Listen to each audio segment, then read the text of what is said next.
Sidang pra-peradilan penetapan tersangka Peggy Setiawan pada kasus pembunuhan Vina di Cirebon bakal digelar di Pengadilan Negeri Bandung pada 24 Juni 2024. Menurut Kabid Humas Polda Jawa Barat, sudah ada tim hukum untuk menghadapi gugatan pra-peradilan yang diajukan oleh kuasa hukum Peggy Setiawan dalam sidang tersebut.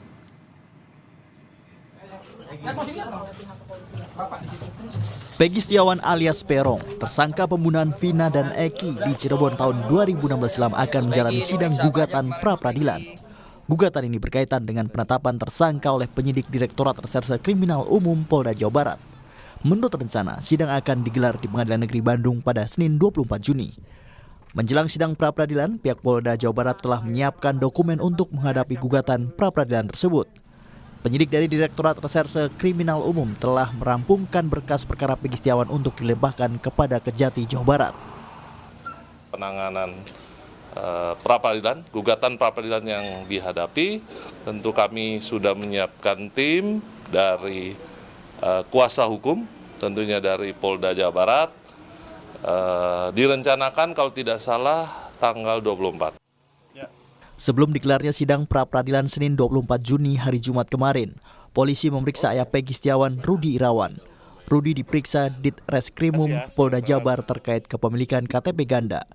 Pemeriksaan Rudi, ayah tersangka kasus pembunuhan Vina dan Eki, berlangsung selama kurang lebih 5 jam terkait klarifikasi polisi soal KTP ganda miliknya. Rudi dimintai keterangan polisi karena memiliki 2 nama, yakni Rudi Irawan dan Asafruddin. Ayah Peggy beralasan memiliki identitas ganda yang digunakan untuk menikah. Sebelumnya, ayah Peggy juga telah diperiksa oleh penyidik Polda Jawa Barat setelah anaknya ditangkap pada 21 Mei lalu. Jelas gitu loh, kepentingannya beliau ini dulu kawin lagi gitu loh. Kan untuk syarat kawin lagi kan mesti ada NA. Nah, ke satu, kedua kan dia juga takut ketahuan sama yang tua gitu. Jadi dia bergantilah nama, kira-kira gitulah. Sementara itu, tim kuasa hukum Peggy Setiawan membantah alasan ayah Peggy memiliki KTP ganda sebagai bagian dari upaya menyembunyikan Peggy Setiawan. Sugianti juga membantah kliennya Peggy mengubah identitasnya. Kuasa hukum menegaskan, identitas Peggy dalam akta kelahiran, kartu keluarga, dan KTP tetap sama. Adapun terkait KTP ganda yang dimiliki ayah Peggy, tak ada hubungannya dengan kasus Vina dan merupakan ranah pribadi. Pemalsuan data karena menyatakan bahwa Peggy itu merubah menjadi nama Robi, padahal di dalam akte lahir, ijazah maupun KTP itu namanya tetap Peggy Setiawan, tidak ada perubahan apapun. Mungkin itu hanya masalah rumah tangga karena bapaknya Peggy saat itu menikah lagi dan mengaku sebagai bujangan. Dari pihak keluarga Vina, Hotman Paris selaku kuasa hukum justru meminta Polda Jawa Barat tidak terburu-buru. Pasalnya masih banyak kejanggalan terutama pada BAP. Polisi semestinya menyelidiki semua pihak yang terlibat, baik saksi maupun penyidik-penyidik terdahulu, dan menyelidiki siapa dalang di balik kasus pembunuhan Vina. Jelas-jelas BAP-nya, putusan pengadilan, bertentangan dengan BAP yang sekarang 2024. Bertentang isi BAP dari para saksi fakta, para terpidana di 2024 sekarang bertentangan dengan isi BAP di 2016. Berarti pasti ada yang salah. Kalau mau periksa, kalau memang ada kecurigaan masyarakat, silahkan periksa semua yang terlibat agar masyarakat puas. Apakah bupatinya, periksa semua keluarganya, apakah ada oknum polisi senior, periksa semuanya, terbuka agar masyarakat puas. Belum tentu mereka bersalah, tapi periksa semuanya. Sementara itu, Menko Polhukam Hadi Cahyanto memastikan Kompolnas sudah mendengar dan mendapat hasil gelar perkara dari penyidik Ditreskrimum Polda Jabar terkait kasus Vina. Menko Polhukam meminta Kompolnas terus mengawasi proses hukum kasus pembunuhan Vina dan Eki 8 tahun silam dari proses sidang pra-peradilan hingga vonis persidangan. Tim Liputan Kompas TV.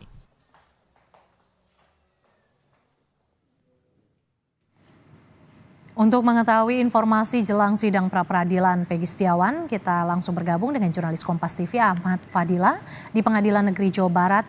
Selamat siang Fadil, bagaimana persiapan di Pengadilan Negeri Jawa Barat jelang sidang pra-peradilan Peggy? Apakah polisi akan melakukan penjagaan ketat? Selamat siang dan Mercy dan saudara, berbagai persiapan telah dilakukan Pengadilan Negeri Bandung untuk mengadili perkara pra-peradilan kasus Vina dan Eki di Cirebon 2016 silam, di mana persiapan itu sudah dilakukan sejak kemarin, di mana PN Bandung menyiapkan ruangan sidang yang akan digunakan dalam sidang hari Senin 24 Juni ini. Kemudian tadi saya juga sempat memantau ke dalam bahwa persiapan masih dilakukan dengan menyiapkan 2 televisi yang akan digunakan dalam persidangan nanti, di mana televisi tersebut digunakan apabila ada warga atau masyarakat yang ingin menyaksikan sidang ini. Mersi, memang dalam sidang pra-peradilan ini Pengadilan Negeri Bandung pun sudah menyiapkan satu hakim yang bernama adalah Eman Sulaiman, dan panitia penggantinya adalah Pak Ahmad Al-Atta, di mana hakim tersebut akan memimpin sidang pra-peradilan kasus Vina dan Eki ini. Mersi, terkait dengan pengamanan nanti saat sidang pra-peradilan akan digelar pada 24 Juni ini, pihak Pengadilan Negeri Bandung pun sudah menyiapkan pengamanan internal. Tidak hanya itu, bahwa pengamanan juga dalam sidang pra-peradilan nanti Pengadilan Negeri Bandung juga sudah berkoordinasi ke pihak Polrestabes Bandung untuk meminta bantuan dalam pengamanan sidang pra-peradilan yang akan digelar pada 24 Juni jam 9 pagi. Mersi. Fadil, dokumen apa saja yang sudah dipersiapkan oleh Polda Jawa Barat untuk menghadapi sidang pra-peradilan yang akan digelar pada Senin besok? Ya, Mersi, memang Polda Jawa Barat sendiri mengaku siap untuk menghadapi gugatan pra-peradilan yang diajukan oleh kuasa hukum Peggy Setiawan yang akan digelar Senin nanti.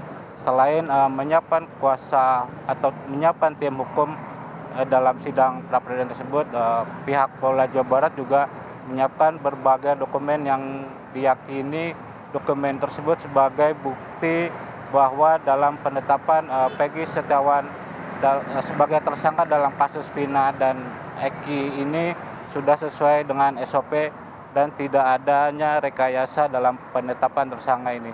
Harusnya memang sidang pra-peradilan ini memang menjadi perhatian publik dikarenakan apa yang dihasilkan atau diputuskan oleh hakim pada sidang pra-peradilan nanti menjadi terang benderang dalam kasus Vina dan Eki yang terjadi di Cirebon pada 2016 silam, sehingga masyarakat diminta untuk selalu sabar sambil menunggu dari sidang pra-peradilan ini. Mersi. Sidang pra-peradilan Peggy Setiawan akan digelar pada Senin 24 Juni mendatang. Terima kasih jurnalis Kompas TV Ahmad Fadila yang melaporkan langsung dari Pengadilan Negeri Jawa Barat.